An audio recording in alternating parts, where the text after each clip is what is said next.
Going the distance for local sports. This is X Sports Today.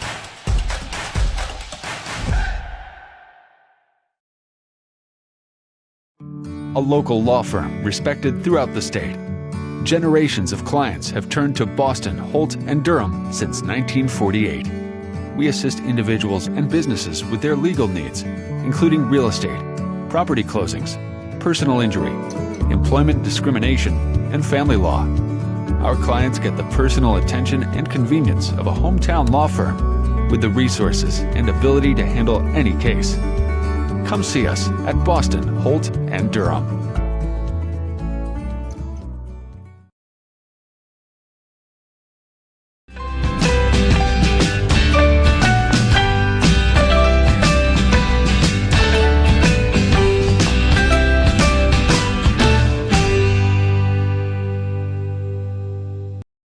At C&B Linen, fast, friendly, and reliable service is our promise to you. Because you're not just a customer, you're family. From multi-use linen to branded floor coverings and a complete range of cleaning supplies, C&B Linen is here to make sure you have everything you need. From our high-quality products to our fast, friendly, and reliable service, you'll experience the difference with C&B Linen. Because you're not just a client, you're part of our family. You'll be winning with C&B Linen.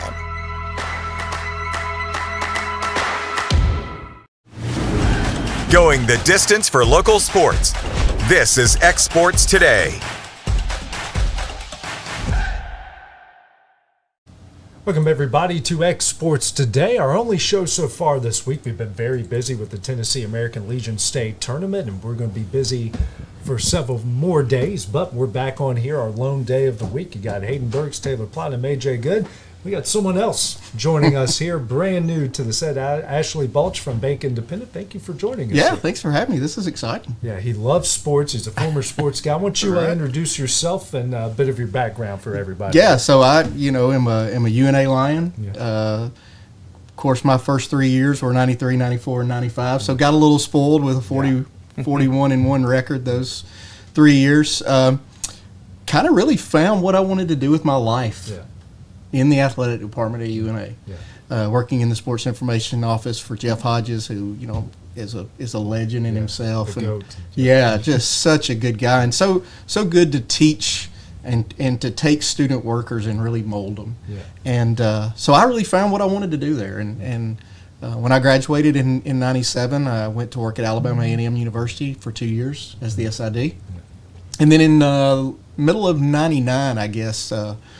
The Tennessee Valley Vipers of the AF2, the Arena Football 2 League, kicked off, and I went and kind of got out of college and into more of the professional side, and did 4 years of arena football, and then in 2003 we said, hey, they're going to start hockey back up. You want to do hockey? And here I am, a kid from Hartselle, Alabama, who knew absolutely nothing about hockey and really had never been to a game. Yeah. And so we get started, and Kevin Walker was our president at the time. Kevin played basketball at UCLA. He actually came to work in Huntsville for the Huntsville Flight, if y'all remember the NBDL team. So Kevin was 6'11". He played basketball at UCLA. He was in the movie Blue Chips with Shaq, and he's on the Dolphins. Love that. Okay, movie, so he's on the Dolphins. He was number 45 on the Dolphins, and so Kevin kind of grabbed me out in the hall. They had asked him to run the hockey team, and he said, "You want to come do this?" And gosh, 17 years later, I was still doing hockey, and up until COVID, spent probably 6 or 7, 8 years with Kevin as the director of operations, vice president, and then Kevin left, and I just kind of moved into the president's role, and did that up until 2020, and then of course COVID hit, and man, if you're minor league sports, when COVID hit, you're done. Keith Jeffries, the owner of the Havoc, was so gracious and really kept us on as long as he possibly could, but it got to the point where we had. We lost the last, I want to say, 10 games of our regular season. And this was a point where hockey had really started to make a big – I mean, hockey has always been big in Huntsville, and we always had good crowds. But, we had really hit a mark where we were selling out games. And you lose 10 games, that revenue is tough. So I kind of went over into the mortgage business for a year and a half when rates were so low and people were just wanting to refinance. And So that was good. But then I started at the bank in 2022 as the public relations manager in the marketing department. And my wife and I, we have 2 older children. Bryce is now the assistant SID at Jacksonville State. I know you know him. He worked in the athletic department at UNA. And my daughter Eliza is a junior at UNA in the nursing program. And then we have a little surprise 9-year-old who keeps us on our toes. So when Eliza graduated from Hartselle, we moved to the Florence area and been at the bank ever since. Yeah, and now Bank Independent Weather Partners over across the street, literally. Yeah, so excited to do that. 2 feet over. I mean, it's such a good, I think in the Shoals area especially now, that's where people are getting their weather. Right. Just because, you guys do such a good job and you communicate it well and you're very focused on that area as opposed to trying to cover a large area. Yeah. So it's been a great relationship for us. Absolutely. We're looking forward to it. Looking forward to more as well. Let's get into sports, guys. Now, I've said it for a while. I think Major League Baseball, it's hard to fake an all-star game. You see it in the NBA, you somewhat see it in the NHL, definitely in pro football since it's flag football at this point. Yeah. But in Major League Baseball, it's hard to fake an all-star game. And last night, we got an instant classic with the launch-off at the end. The National League picked the absolute perfect guy that can get 3 swings and 3 home runs in Kyle Schwarber, and that's how the National League won last night. And, man, that was a lot of fun to watch last night. Yeah, you and I were talking about earlier. I think just seeing their excitement is what made it fun. Yeah.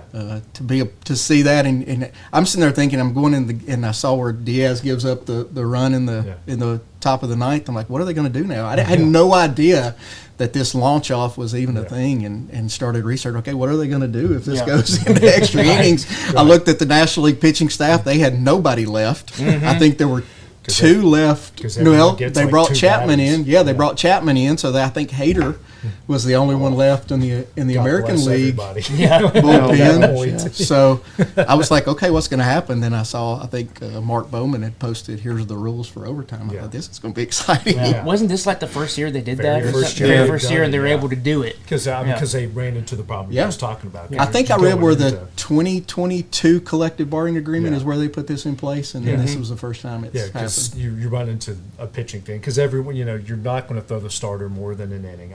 And after that, I think they get 2 batters, and then you go. But you also don't want to hold a pitcher back in case you go to extra innings and him not get to participate in the All-Star game. You want to be able to use them; they've earned it. So get them in there. And you don't want to send them back to their other team. I'm like, well, he just threw 43 pitches, and all of them are over 100 miles an hour. Because it's in the grand scheme of things, they've taken off that's who gets home field advantage in the World Series. So it is an exhibition game, but you want it to be entertaining. And like you said, the other ones I don't think are that entertaining. I think baseball's the one that you're a pitcher and you're a hitter, and that's not going to change. Right. Of course, guys aren't going to be diving for balls in the outfield or on the infield, or no one's going to bust their butt on a first to third on a rocket, that sort of thing. But as far as the pitching goes and the hitting goes, you can't fake it. That's just something that you can't do. Yeah, and I will say, though, going back, I don't remember seeing tons of super flashy plays like you said, making like the ultimate effort. Yeah. But that one that Matt Olson had down the first base line, that at that point that was saving that game for the National League. What a play by him on that. And obviously, they ended up giving up that tying run. But I think that it is definitely the All-Star experience, All-Star game that really is still genuine in a sense. And I think that it still has, like you said, AJ, it's very hard to fake it. And I really do look forward to that every year, especially Home Run Derby. I wish Schwarber was in the Home Run Derby. Yeah. I really thought about that when he did the swing off. It's like I needed some Schwarber bombs in the Home Run Derby. He's been in some of the Home Run Derby. I think he said he had lost to Albert Pujols in one in the first round where he was the young guy, Albert was the old guy, and he had lost. The other thing I really liked that they did, they had Clayton Kershaw mic'd up while he's pitching, and he is talking. Okay, I'm going. He's asking John Smoltz, "What do you want me to throw?" Right. Yeah. And I think John said, "Throw a cutter," and he's like, I don't even have a cutter. So I think that's good. But what you're talking about, you get into the NBA, NFL, even the NHL, and you get in an All-Star game and nobody's playing defense. Right. No. Well, you're still playing defense in Major League Baseball. Yeah, you're not giving up on a ball just because you don't want to. Right. But in those other ones, they don't play any defense. Right. Yeah. And in baseball, you're right. It's still kind of pure. Now we're not going to go back to the Pete Rose days where we're putting somebody out for their career at home plate, but I do think that was very entertaining. I think Major League Baseball scored some big points last night. Now, speaking of Major League Baseball, we are past the midway point of the season. These are your divisional leaders right now. Toronto in the AL East, Detroit by a mile in the AL Central. Houston 5-game lead in the West, but those teams are kind of they were playing pretty good towards that midway point. Philly half-game lead over the Mets. The Mets seem to kind of be falling apart there a little bit. The Cubs, who I thought were playing good, but Milwaukee, no one can beat them at this point, have a 1-game lead over Milwaukee in the Central. Dodgers 5.5-game lead there in the West. I would definitely say the two surprises that really jump off this list to me, Toronto in the East and Detroit in the Central. Yeah. The big comebacks from those two teams right now. Yeah, I think that if you went into the season, obviously you would think that Detroit and Toronto are not going to be in the position that they're in, but holy cow, it's not only that they're a really good ball club, they are a fantastic couple of ball clubs that are going to possibly even make some noise in the postseason as it looks right now.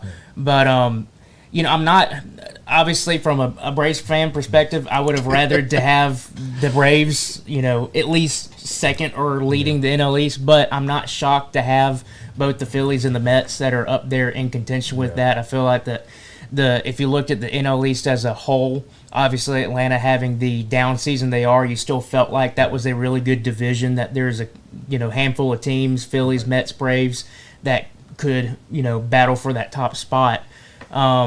Dodgers, obviously not shocked. Houston, that if I had to pick a division right now that seemed very interesting to watch and potentially wide open, it's going to be that AL Central. Yeah. Or Central. With the Astros, West. The West, AL yeah. West, yeah. Because it just seems like I don't know what to make of the Astros on a year-in and year-out basis, because they will always eventually get into the postseason somehow, but they're either blowing teams out and getting there with like 100-something wins, or they're just squeaking by. Yeah. And I think that one's going to be an interesting one to kind of look at. Yeah, right now, and as far as the wild card goes, Yankees, Red Sox, Mariners are the teams there. The Rays are a game and a half back. The Rays announced yesterday, or Major League Baseball announced yesterday, that the Rays do make the playoffs and they get a home game, and the wild card or host. They can host it at that 10,000 seat place. That's wild, beyond imagination. Brewers, Mets, Padres, 1-2-3. San Francisco game and a half back of the spot. The Cardinals not far behind, a game and a half back, and the Reds 2.5 back. So I found this. There's this one account that I follow on Facebook. It's called Romantic About Baseball, and it turns out every team in the league leads the league in a specific category. So I like to do this to them a lot, Ashley. Okay. Is this a positive stat or a negative stat? It depends on the team we're talking about. Okay. So the Arizona Diamondbacks, what do you think they lead the league in right now? ERA? No. I'll give you a clue. It's an offensive. It's an offensive small ball stat. Okay. Oh Lord. Sacrifice bunts. You're so close. Bunt singles? No. Sacrifice flies. Yes, sacrifice flies. The Athletics, since they don't have a home, or maybe since they got the stadium about to go in Vegas, the Athletics, this is a very bad thing that happens with the runners on base. I've seen this. They have the lowest percentage of their average is lowest with runners on base. Somewhat. They don't do good with runners on base. Yeah. Sounds like the Braves. Yeah, well, the Braves were third on that list. Yeah. The A's have grounded into the most double plays. Double plays, yes. The Braves, not a good stat. In a way, you can look at it as a positive. Another way you can look at it as a bad negative. Does this go off of what I talked about the other day, or is it with the run differential? Somewhat, yeah. Their record with the run differential is just horrendous. Yeah, they're either like blowing teams out, or they lose one-run games. Most losses. One-run games. The Boston Red Sox, this is a very good thing, especially with your slugging percentage. Extra base. Extra base hits, you got it. Baltimore, this is good for base running. Stolen base. You're close. Oh, actually, this isn't good. Or is it giving up stolen Caught bases? stealing. Least amount of runners caught stealing runners caught defensively. stealing. Okay. The Chicago Cubs, very, very, very good. It's somewhat, it has to do with run differential. Do they have the most double-digit wins, or like winning against teams in double digits? No, it has to do with, it's an offensive stat. Offensive stat.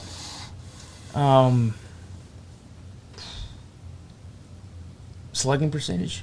Runs scored. Runs per game. Runs per game scored. They lead the league in runs scored and runs scored per game. Chicago White Sox, I you know don't it's even bad. know where to start. Yeah, you know it's bad. Is it offense or defense? It's the whole team. Both. The whole It's team. literally the whole team and how they perform away from home. Oh, the worst on the road win percentage. Most road losses. Yeah. Cincinnati Reds. This is a wild one. I'm not even going to try to quantify this. Most wins in under 100 minutes.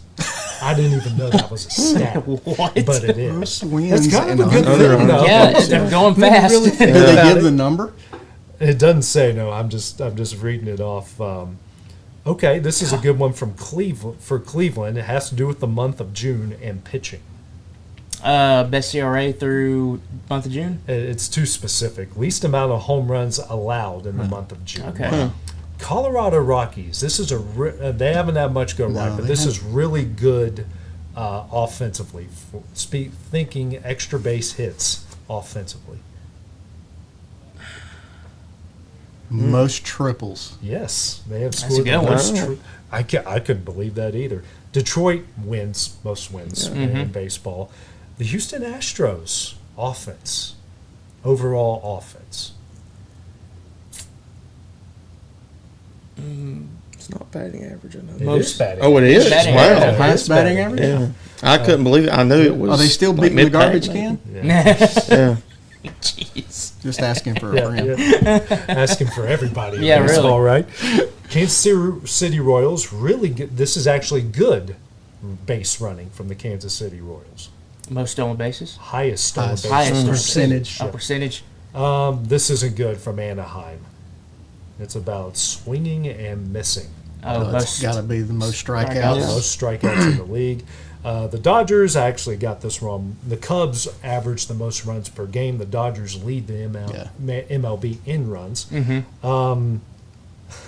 This is good for the Marlins pitching staff. The least amount of games with a hit by pitch. They can control the ball. From Milwaukee, this is about the one thing not going right for them. This is not good base running. Number of caught stealings. Yeah. Yes. The Twins, they've done really good hitting the ball on the road in this statistic. Most road home runs. You got it. Wow. The Mets, almost the opposite of the Marlins. They've been really good at this offensively. Getting hit by pitchers. Yes. Yeah. Yes. Getting on base by getting hit. The Yankees, offensively, this isn't good, but they get a lot of runners on. However, they have a problem with Stranding them. yes. Most left on base. Yeah. Most runners left on base. The Phillies, their pitching staff has done their starting pitching staff has done a good job of what? Least walks. Yeah. Quality starts. Quality So starts. six innings or Yep. more. That's what a quality start is. Oh wow. The Pirates. This is really bad offensively. Not really known for hitting the long ball well. Fewest amount of home runs. Most games without a Without a home run. home run. Oh, wow. The Padres, the back end of the bullpen leads the league in what? Good or bad? Good, really good. Holds. That's what I was. ERA. That's what I was thinking. Or saves. Is it Saves. saves? Okay. That's what I was thinking. You said back end, so I was thinking holds Yeah. on that one. The Giants are the opposite of the Braves. Oh, the Braves Yeah. don't forgot have what you that many saves. No, it's what the Braves led the league in. Oh, led the league in. Oh, And the Giants are the opposite of that. Most wins by one. Yeah. Most one-run Yeah. wins. The Mariners have the most extra inning games in Major League Baseball right now. The Cardinals have the most defensive assist in Major League Interesting. Baseball right now. The Rays have the most stolen bases, which is the difference from the Royals, who have the highest Yeah. stolen base percentage. The Rays have stolen the most amount of bases. Texas has the best team ERA, even though the team is under 500, which lets you know the offense The isn't offense catching is up bad. with the Yep. offense. The Blue Jays have the most strikeouts per at-bats in Major League Baseball right now. And the Nationals bullpen has the highest percentage of inherited runners scored. oh, jeez. Wow. So cards. that tells you a lot. Some Yeah. of these stats are just way out there, then some of them kind of paint a pretty good picture Yeah. of what's Of their going season. on. Yeah. Yeah, right now. Yeah, I saw one where we were talking about the Braves and the top 10 players with the worst batting average with runners on. Yeah. Yeah. And it was Ozuna, Riley, and Harris. Yeah. Yep. They had 3 of the top 10. Yeah. Yeah, and I saw something. That's it in a nutshell. I saw something the other day. As a Cubs fan, I'm pretty pumped about this. That the Cubs have the weakest remaining schedule. Yeah, I did see throughout the that. rest of the year. I saw where the Braves were like in the top 10. I'm like, oh, Yeah. they kind It's gonna be of tough. had their opportunity Yeah. right there. Unless Well, they you catch know, fire. when they get in the end of the year, they're playing the Phillies and Mets. It seems like Yeah. every other weekend. Yes. and So when those two teams and are those two two of the teams best are- in the league right now. So you either are able to make up ground or you just give up or more you ground. just give up more. Yeah. It might be one of those years. We're coming up next, guys. We're going to talk some NBA topics when we return here on Exports Today. Mac Brown has been providing photographic services for 55 years. During that time, Mac Brown photographers have photographed children, seniors, weddings, schools, musicians, and commercial businesses. The studio takes great pride in producing quality photographs and services for its many clients. While the studio has adapted as times have changed, their goal of providing excellent photography has remained constant. For more information or to schedule an appointment, visit their website at macbrownphoto.com or give them a call at 931-762-4263. Let the professionals at Mac Brown Photography turn your memories into treasures. For high school athletes, every game counts. You push your limits and you chase your dreams.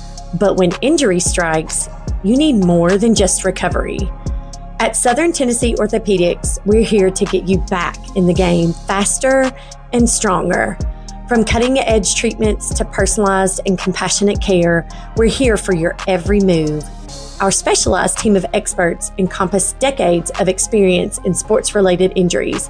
Dr. Paul Thomas, Melanie Durham, and Julie Marcus offer the most comprehensive care from diagnosis to recovery. With advanced treatments and tailored rehabilitation plans, we'll help you heal stronger and faster. Trust Southern Tennessee Orthopedics to keep you at your best because your future is worth it. Welcome to the newly remodeled Brass Lantern. For over 30 years, we've been serving delicious food to excellent people. Brass Lantern takes pride in authenticity, serving fresh, homemade food to please any member of the family. From mouth-watering to one-of-a-kind steaks served with gourmet marinade, to salad with our signature honey mustard dressing, specialty fruit tea, drafts, and much more. Our food is always prepared daily. Whether you come in with friends or family, you'll appreciate that fresh is better.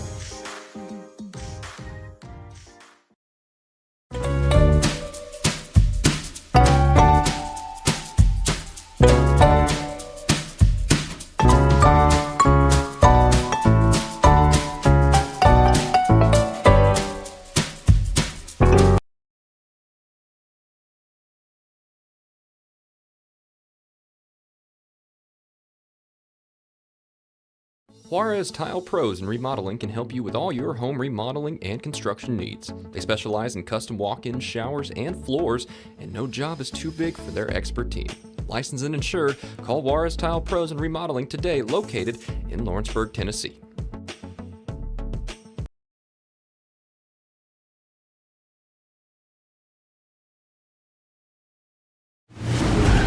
Going the distance for local sports. This is X Sports Today.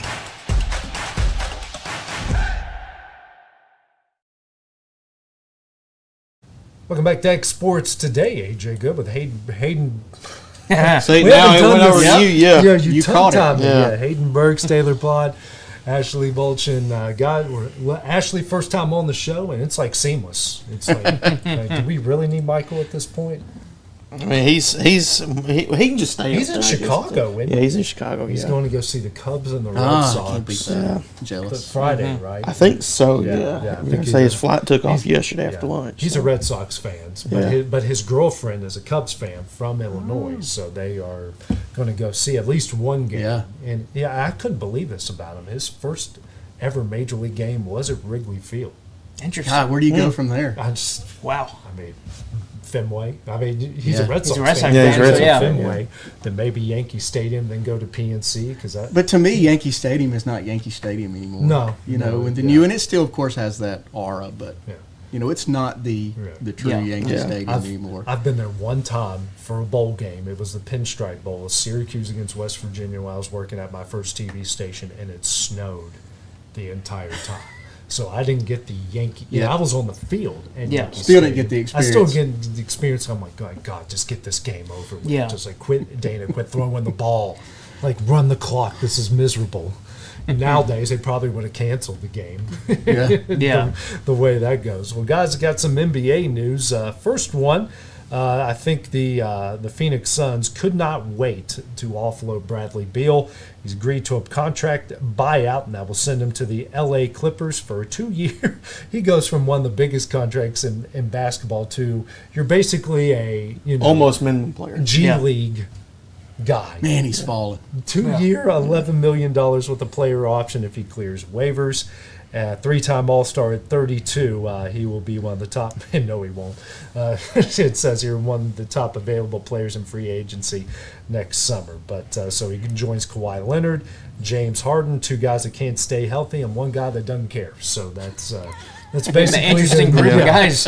Yeah, and you just traded like basically your best player from last season, Norman Powell, to Miami, which in my opinion, I can see why you made the pickup to get Bradley Beal if you lose that scoring option. But then we've seen Bradley Beal go from the top scorer in the league a few years ago for Washington, and then not even like in the conversation as not even an All-Star anymore. Yeah. And like way beyond that, basically a role player. Yeah, it's at this pretty point. bad. Pretty bad. Yeah. I don't even know what to make of it with him being with the Clippers. I mean, just I honestly don't even know. I mean, that's going to be very interesting to see how that all Transpires. just really with everything. Of course, it would be the Clippers though. Like that's where he would Yeah. want to go because Phoenix, LA, same division in the NBA, so Right. it's literally up the road. I mean, he's still going to get paid by Phoenix, but I think Phoenix won this for sure. Yeah. Like, I know we're talking about teams winning trades and all that stuff. Phoenix definitely won it because he's on a no trade clause. That they don't have to worry about that anymore. Just buy him out, and we already kind of know what Phoenix looks like. I mean, they're investing their time in Devin Booker. Devin Booker's getting up there in age, and they're just going to look to probably get some picks here and there down the road and try to rebuild and try to do something for Devin Booker while he's there in Phoenix. I agree. I think that is definitely a win for Phoenix. It's just my mind's going with how this all will transpire in the end. And how would you like to be on the back end of that and hear those conversations that are being had? Yeah. Like I've seen some of these videos, like randomly a YouTube video will show up and it'll be like Bradley Beal's AAU team. Like, why would you want to play for that guy? Yeah. I mean, maybe he's paying them to play for them. Well, you know, as we've seen with college ball, you can get a lot if you're paying. Yes, exactly. Right. That's right. You can get some guys if you want to fork up the money a little bit. But kind of the underlying news, not a lot of people are talking about, but it certainly caught my eye, and it's a good thing to have a conversation about, is the NBA is exploring expansion right now. The owners have put together a couple of committees, and again, no cities have been announced. Nothing is, they're just exploring the options. Obviously, there's a lot of things that come into it. Obviously, with you'd have to get a new TV deal because, you're adding a team, maybe 2 to that pot that would split some things up and hurt some of these other teams. So I was a bit surprised by this. I did not see a potential NBA expansion on the horizon. We've heard about it in Major League Baseball, but we have not heard about it in the NBA, and now they're exploring that fact. Yeah. And I think, honestly, you look at, we saw the talks about WNBA. They're getting some new teams, Detroit, Cleveland, Philadelphia. Those teams will be joining. Markets in the WNBA. Exactly. Well, I think they've just seen a resurgence with Caitlin Clark now, and they're like, hey, we can I think everybody's trying to build on that and get in on that. Yeah. Just to have her come play on the road games. I think if I had to pick two franchises, Seattle is one for sure. Definitely Seattle needs theirs, and Sean Kemp needs to be the head coach. Absolutely, you are 100% right. But not a life coach. Yeah, not a life coach, but a head basketball. But I mean, really, if you kind of look at the aspect of where right up north of us, Nashville, I think could be a possibility. Yeah. There, I'm sure there's other cities I'm not thinking of. Cincinnati, maybe. I know they've talked about it. I don't think their fan base would, favor that market. But then again, Seattle for sure, absolutely. Yeah, I think Seattle would probably be choice number one. Absolutely. I mean, maybe Nashville, but we've heard Nashville in talks with for baseball, WNBA, which I am really surprised that the WNBA is not coming to Tennessee. I was shocked about that, but I remember us talking about it, and I guess it was one of those where if you saw the cities that they chose, Detroit, Philadelphia, what was the other one? It was Cleveland. Yeah. Those are basketball type of cities, so you would think, okay, you at least know somewhat that it's there. And I do think with the Caitlin Clark stuff, I think that has definitely been like a resurgence for if there was ever a time to do something like this, it would be it. But I don't know if it was just hesitant because Nashville, we don't really know. You got Memphis down the road, and I feel like the Grizzlies usually have a decent amount of fans that show up, and I know that they've had some really good teams of at least for the past 10 years. But I would really like to see Nashville try it because I really do think that there would be a good basketball presence there. You mentioned the SEC tournament has been at Bridgestone Arena for a long time. It's been bouncing between there and Atlanta. I think 1 year is in St. Louis. Yeah. But I'm really curious on how many teams they're thinking of doing the expansion. Yeah. Is it one? Is it two? Yeah. Is it three? What number are you looking at? Well, think about like St. Louis. That's what I was going to say. They've got the other three. Yeah. Major sports. Kansas City. Kansas City up there. The Big 12 tournament's been there every year, and it's done really well. But Seattle's got to be at the top of the list there. Yeah. But when you start thinking about cities that don't have an NBA team, I'm like, I was literally scrolling through my head. I'm like, I almost looked up if there was an NBA team in St. Louis because I wasn't 100% sure. Yeah. But those are really the only three cities that you can think of that don't have an NBA team. Yeah. The question would be, if you do an expansion team to Seattle, are they going to be the Supersonics or are they going to be another name? I think you got to do Supersonics. You have to do Supersonics.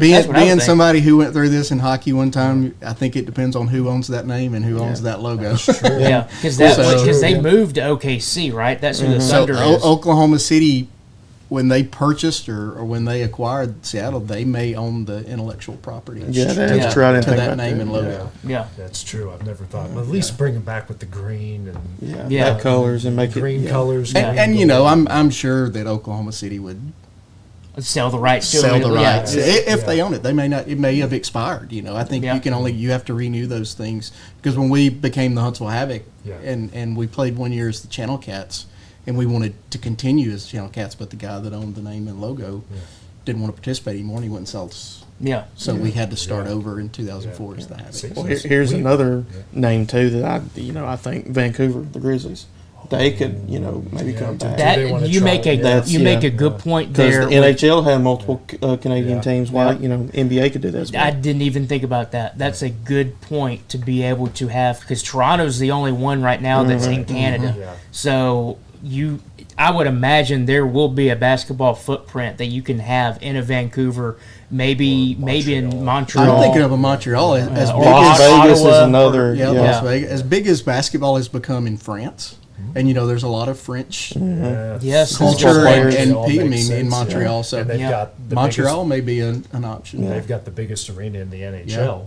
So that is true. You can fit more people in there for basketball. Yeah. So The thing I've always been a big fan of is you look at, I feel like baseball needs to come back with Montreal and expand, because it's one of those things where you look at the only sport that we actually have a true kind of a lot of teams on both the U.S. and the Canadian soil is hockey.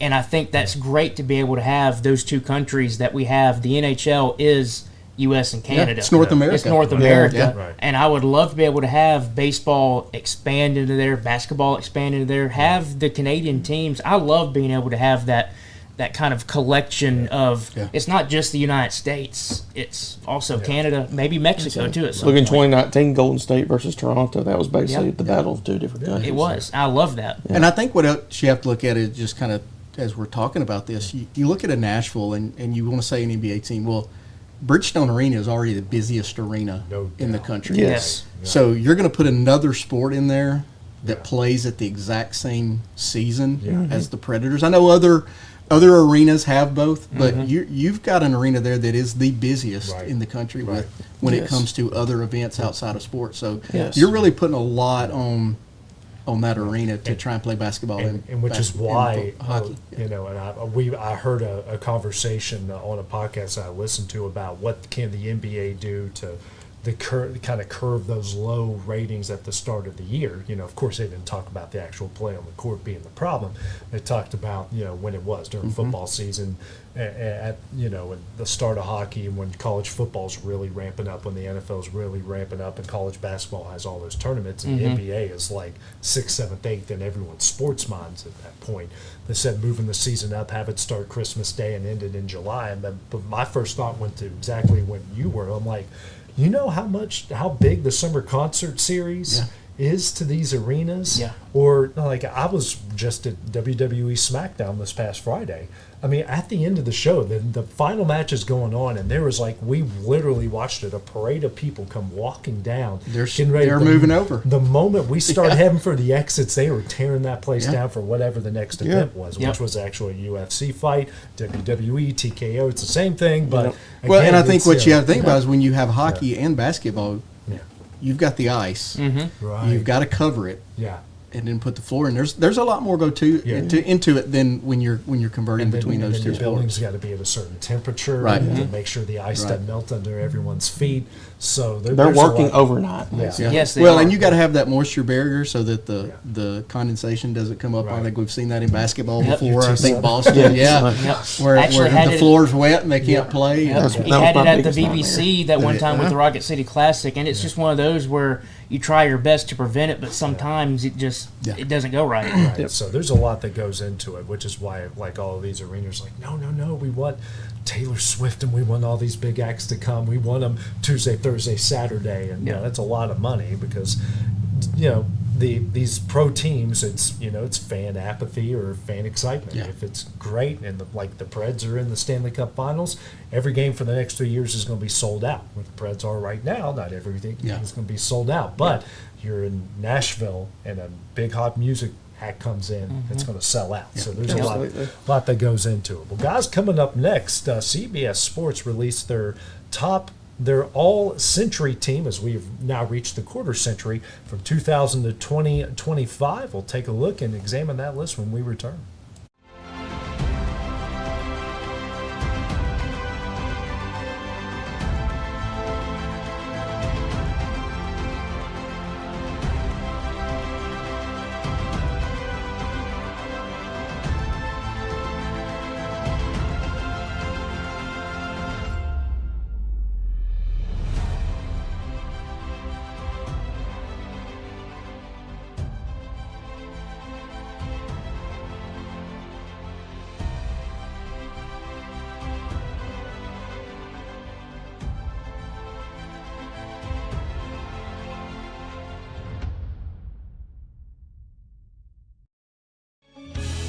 Hey guys, I'm Kyle Hammock, General Manager here at Heritage Automotive, your Chevy GMC dealer in Lawrenceburg, Tennessee.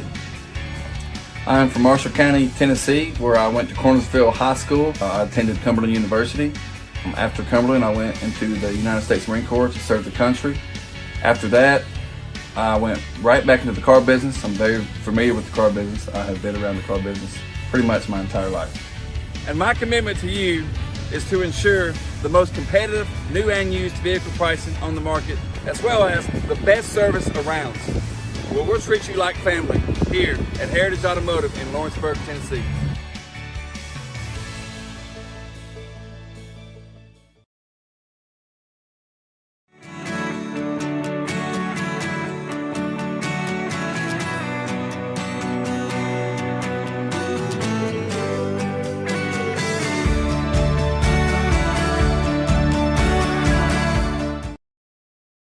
You know, Storing Lee Furniture is not just some huge chain store, but we do have a 144,000 square foot showroom right here in Leoma, Tennessee. The Story family has worked together in the business now for 55 years, and a familiar face is here to help you with whatever you need. That's what being a part of the community right here in the Tennessee Valley means. And if you have an issue, we're right here to take care of it. And don't forget free delivery. We invite you to come see us. We're Storing Lee Furniture.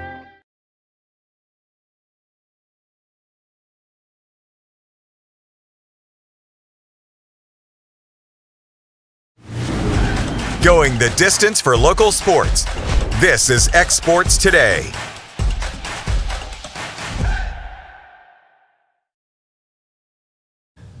Welcome back to X Sports Today. AJ Good with Hayden Burks, Taylor Plott, Ashley Bulch joining us here today. Special guest, and who knows, might be a permanent guest.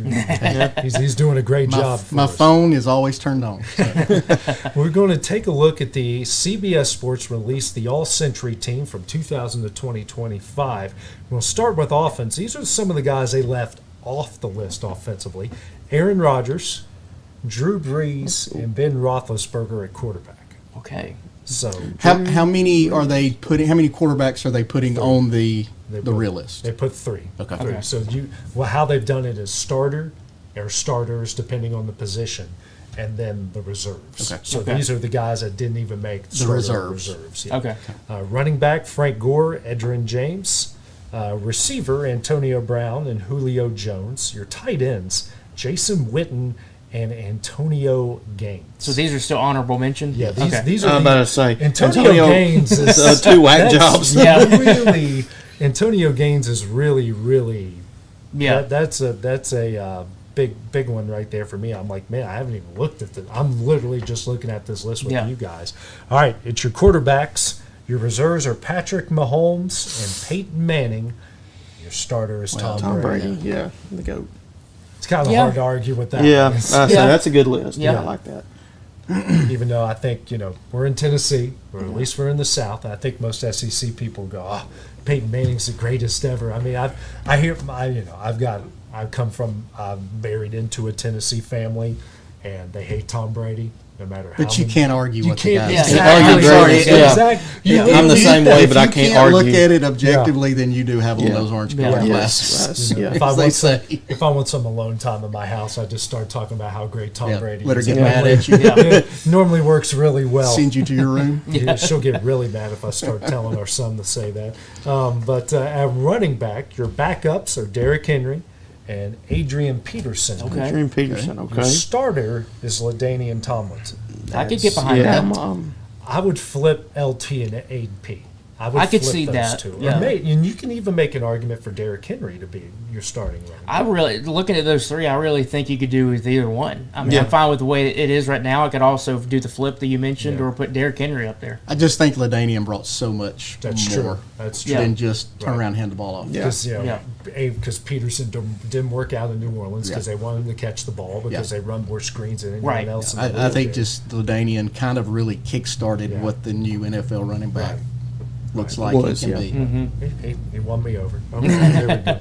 Fullback, my boy for the 49ers, Kyle Juszczyk. And it's kind of hard to argue. This guy has made the Pro Bowl practically every year. He's been in San Francisco. Your receivers, now these are your backups, Andre Johnson, Calvin Johnson, and Terrell Owens. Those are your backups. Your starters, Larry Fitzgerald, Marvin Harrison, Randy Moss. Can't argue. Can't argue. I think if Calvin maybe played longer, right? You could, or with a better organization, maybe. Yeah. but Larry Fitzgerald for sure. You can't. That guy was unbelievable. It's hard for me to say it, even though he's a pick guy. We'll take that. I can't argue that. Your offensive line, your reserves: Kevin Mawai, Jonathan Ogden, Steve Hutchinson, and current 49er Trent Williams. Your starting offensive line at center: Jason Kelsey. Your guards: Alan Faneca, Zach Martin, and your tackles: Joe Thomas and Lane Johnson. I'm glad Joe Thomas is getting some recognition for that one, all those bad Cleveland teams that he played for, and he's getting some recognition. He stuck through it though, didn't he? Yeah. He was a Cleveland Brown to the core though. He really became. He embraced Cleveland. No, he never made the playoffs. Is that right? Oh my God. And in this day, you're like, I got to get out of here. Yeah, exactly. He really gave them all he had. Yeah, and they paid him, and he was healthy for pretty much the entire time. Your tight ends, your backups are Rob Gronkowski, Travis Kelce, and your starter is Tony Gonzalez. Yeah, you can't go wrong with Tony Gonzalez, I think. Man, I don't think you can go wrong with any three of them. Yeah, you can interchange. I think I would run a 3 tight end set. No reason, but I had that great. So I feel a little better that with Antonio Gates being held off the list. You see who's on it now. You see on it, it's like, man, this is a really hard list. Defensively, these are your honorable mentions. Your cornerbacks: Ty Law, Patrick Peterson, and Richard Sherman. So I can't wait to see the cornerbacks if Ty Law and Richard Sherman are left off. Free safety: Earl Thomas. That makes sense. Your linebackers, outside linebackers: James Harrison and Terrell Suggs. Okay. Wow. Inside linebacker: Zach Thomas. Defensive end: Calais Campbell. Defensive tackle: Kevin Williams. Defensive end: Cameron Jordan. And defensive tackle: Cameron Haywood. And Ndamukong Suh, Vince Wilfork, and linebacker Patrick Willis are your honorable mentions. Wow. Honorable mentions. Yes. Vince Wilfork. Sue. I think Sue's more known for the dirty stuff. I think he and Albert Hainsworth kind of went off the rails a little bit. Terrell Suggs, man, he was the guy for that Baltimore defense throughout the years. And my boy Patrick Willis. I still have his jersey. It's like such a good player. 5 sizes too big for me, but it's still out there. These are your and another one I think that if we played longer, probably would have been higher. Absolutely, yeah. He retired. He retired early, right when Harbaugh left. Yeah, which I was pretty surprised by. Your defensive line, your reserves, your tackles are Haloti Ngata and Richard Seymour. Your defensive ends, your reserve defensive ends, Myles Garrett and Michael Strahan. Your defensive end starters, Jason Taylor and J.J. Watt. Your D tackles, Warren Sapp and Aaron Donald. Yep. I would flip. I don't know. I have a problem with Jason Taylor being a starter. Yeah, I'm not sure I would. Yeah, I'd flip him and Strahan. And honestly, you could probably flip the reserves and the starters on the list as far as the defensive ends go. Yeah, I'm on board with that. Yeah, I can agree with that flip. And I mean, you look at the reserves and who they have starting. I mean, kind of the same thing with like the running backs. Like you could probably interchange them and it'd be, all okay. Yeah. I don't know about Vince and Warren Sapp. To me, I would. I mean, I know Warren has the numbers and was very good, but what Vince did for that Patriots defense. Yeah. I mean, he took up 3 people. Right. Yeah. Yeah. I mean, I'm with you on that one. I was kind of shocked that Vince Wilfork at least wasn't I think we're getting a little bit more pushback on the defensive side than what we are on the offensive side. Your linebacker reserves: Khalil Mack, Bobby Wagner, Brian Urlacher, Luke Kuechly, and Von Miller. Wow, who is the starter? Yeah, that's what I want to know. Good. And Kuechly on the reserves. So your outside linebackers are T.J. Watt and DeMarcus Ware. No, TJ, not right. No. Right. I one, completely agree. TJ, no. Your inside linebackers. Haven't done enough yet. Your inside linebackers are Ray Lewis and Derek Brooks. Ray Lewis, I can get on board with. Derek Brooks was really good. Yeah, Ray. Just keeping Kuechly off there is a struggle ridiculous. For me. I would flip. I would flip Brooks and Kuechly, and I would totally flip Watt and Ware and put Miller and Mack on there. Yeah. I mean, I think they're just. They're better. Yeah. They're just overall better. That's a tough one there. Your cornerbacks, your reserves are Champ Bailey and Rondé Barber. Wow. Your starters are Charles Woodson and Darrell Rivas. Okay. Yeah, I get behind that. I might flip Rivas and Bailey because I think Bailey had a better sustained, longer career. Rivas had a kind of good 2 to 3 year window, but it kind of fell off a little bit after that. Your safeties, your reserves, John Lynch and Brian Dawkins. Okay. Your starters, Ed Reed and Troy Polamalu. Okay. Yeah. I'm pretty good with that. I like those names. Yeah, no arguments from anybody there. So your special teams, your long slappers, Morgan Cox, no offense, never heard of him. Shane Leckler is your punter.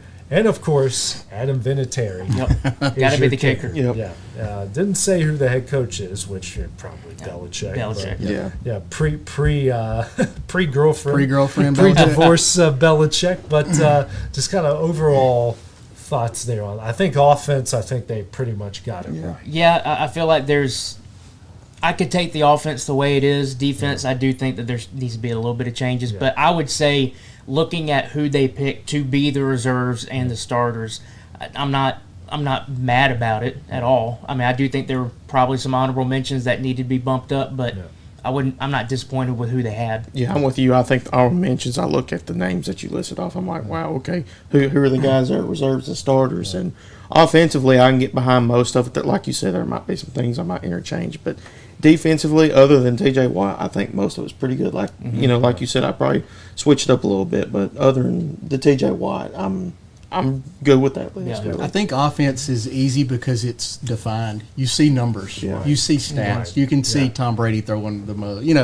When you get into defense, the defensive side of the ball, a lot of things go unnoticed, and that's where it becomes subjective on who you think the best is. And like interception numbers can sometimes be a bit deceptive. Absolutely. I was watching a video the other day. There's of the top 10 guys in all-time interceptions, 6 of them are not in the Hall of Fame. Yeah. Well, it's because they're getting thrown at all the time. Yeah. You got another guy over here who they don't want to, Darrell Rivas or Ty Law or those guys, Champ Bailey, that they're not going to mess with. Or like a Vince Wilfork. His impact isn't always going to be felt. You ask his linebackers, though, who the best defensive lineman that ever played, and it's going to be him. Yeah, because he kept them off of them. You see that video from Hard Knocks where he kicked a 40-yard field goal, like they brought in the U.S. women's team member, and she kicked it, and he kicked it with a cowboy hat. And what was he, 330? Probably. We said he takes up 3 guys. He's the size of 3 guys. He's a really big guy there. But that was a very interesting list. There's some other things we'll get into, especially next week when we're not at an American Legion field all day. Well, wrapping things up, Ashley, your first time on the show, what did you think of your experience today? When are we doing it again? Next week. There we go. This is great. As somebody who spent years and years and years and years in sports and really loves sports, to have a chance to come back and do this for 45 minutes or an hour is pretty good. So thanks for the invite. Thanks for letting me crash the party for a little while. Always welcome. Yeah, maybe one of these we'll bring him on for Exports Live. He can rant. We'll just let him go. Let him go. Let him and Dusty have a conversation. Him and Clinton and Dusty. Well, that's something else. Which, by the way, we had Dusty and Clint go at AI at Grok on the way back from SmackDown the other day. Oh, shoot. It was about the LeBron and MJ. Oh, I wish I would have been. I've got videos of it. I don't even see I got to see those. I've got to see those. It's pretty good. Well, Ashley, thanks for joining us. Thanks for having me, guys. Enjoyed it. Taylor Plott, Hayden Burks, I'm AJ Good. We'll see you guys actually tonight for Exports Live, and the show will resume next week. Going the distance for local sports. This is Exports Today.